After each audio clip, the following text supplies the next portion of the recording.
Up final, that blistering 100 there. So many of them. Now he's gloved it through to the keeper, and he's walked. It looked like it came off the glove, it did. And never waits for the finger to be raised. Adam Gilchrist is a walker, and that's a bonus, because that wasn't a great delivery. It's almost a wide. In fact, Steve Davis is having a good walk, and Gilby turned and went. So that's the end about Adam Gilchrist and one-day internationals at the Gabba, getting a magnificent ovation. But that's a big wicket.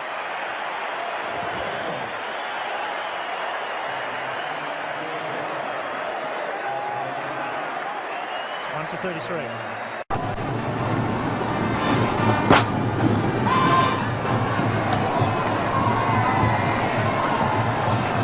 Well, he didn't even stand up, he just walked. Broad has picked up his second wicket in his second over. Sangakkara offering a very tentative cut to a delivery outside off stump. This is the second time the wicketkeeper hasn't heard it, and he had the bowler for company. There it is, and just takes the catch.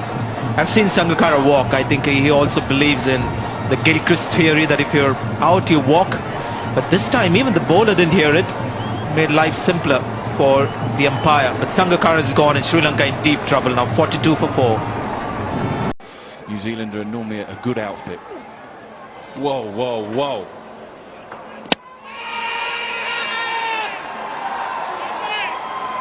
Well, if Asad Rauf is calling for the hit the stumps, discussion here now. Was the ball dead?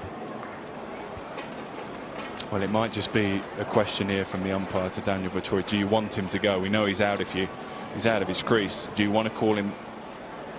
Not call him back. He hasn't gone yet. But do you want to say? And it caused all sorts of problems. Now what happened? He just wanders out of his crease, I think. Yeah, he does. Well, technically it's out. Now, has Daryl Harper, though, called over before that hit the stump? It was out of his ground. Out. Says the third umpire. Now, whether that is far and apart from what Daryl Harper is asking here. How deep are those scars from what happened at the Oval? I think this is what it might be about. How deep are those scars? Paul Collingwood was England's captain. He didn't call back Grant Elliott, who had an incident with Ryan Sidebottom. They ran into each other, and there was a lot of animosity. Now, there's a lot of chat out there right now.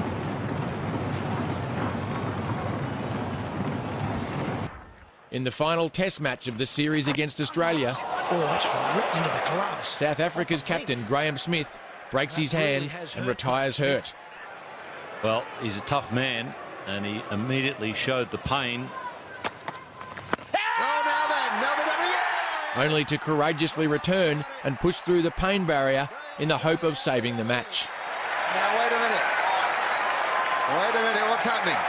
Graham Smith is coming out the back. A series that has gripped us from first to last continues to do so. The drama is by no means done. This is a mighty figure. One of the great men of the modern game, and Sydney is standing to him.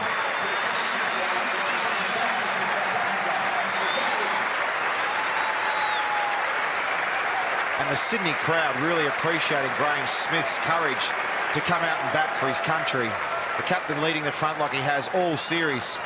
His right arm is the problem. That's the one that grips the bat. McDonald now. Oh, and he survives. Pirantini, unbeaten with 16, is on strike to Doug Bollinger. Oh, and he's actually... Matthew Hayden's now dropped it. You can't credit this. No. Every picture tells its story. After this over, 3 overs at each end, or 26 minutes. Wow, this is unbelievable. Oh, played. Very well played. It will have hurt. It will have really hurt, but it is magnificently well played. 1 ball left in this over. Smith survives it. Staggering scenes at the Sydney Cricket Ground. It's 9 for 257. Remember, that bottom hand is broken. No bounces.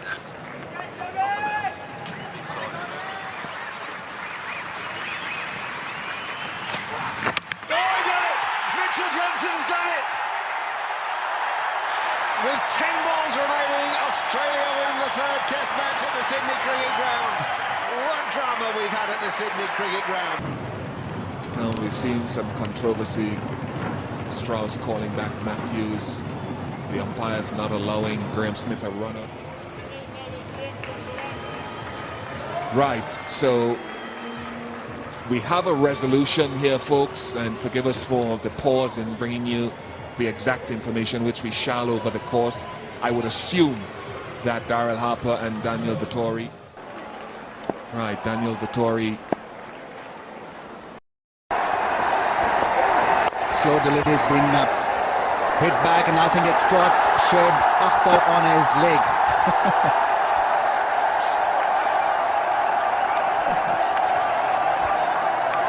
How would you feel? You've charged in, you've given it everything you possibly can, and it tried to bowl at 100 mile an hour, and it probably came back even quicker and got him in the shin, the bottom of the shin. Oh, that's dangerous. Things aren't too good when that happens. Freddie cops it, fortunately, in the shoulder. That's nasty.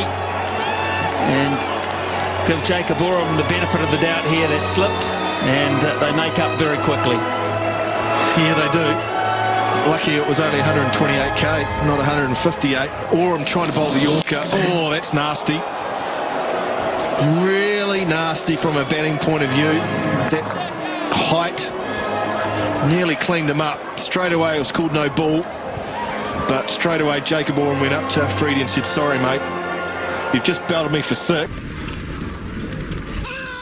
That's close. That's gone. Peter Manuel has raised the finger. Andrew Simons is not happy. Perhaps he's got some wood on it. My God, he smashed that. Unhappy? Goodness gracious me.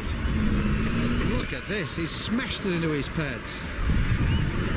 He's going to hit middle, of course. Look at that. He's going, oh my God, what? We heard it from here in the stumps, Mike, but there you go.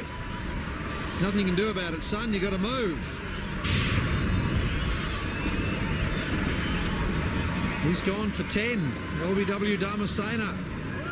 It's now 190 for 5. This is incredible.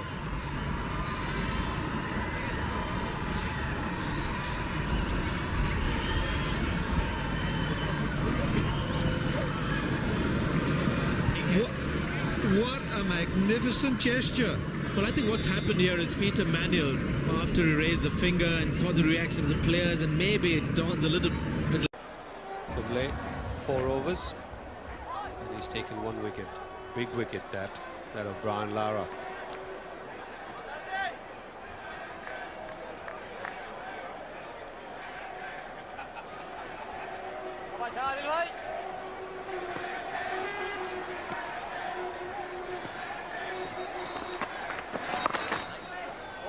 Attacking field now for Carl Hooper. There's a slip, there's a silly point, and a forward shot.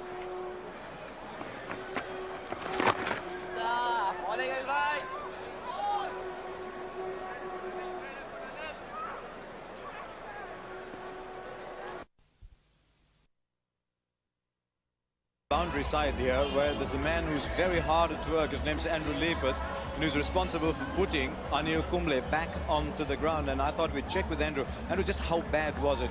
Were you surprised that Anil Kumble actually wanted to go out and play? Well, when you see the x-rays and you see the crack going straight through the jaw and the teeth separated, yeah, I was very surprised. Whereas Kumble is actually bowling. It gives a lot of us goose pimples, but obviously you can't, as doctor, as the physio, allow yourself to be carried away like that. Well, it's yeah, I've got to thank the dentists, a couple of dentists here as well, that have actually tried to wire up 2 of his teeth so to hold the fracture together and stabilise it. It's basically what we call a flail segment. The jaw is just loose and flapping around out there. So the taping is basically designed to hold his jaw together. Obviously he's got some painkillers in there as well. But it all comes down to his heart.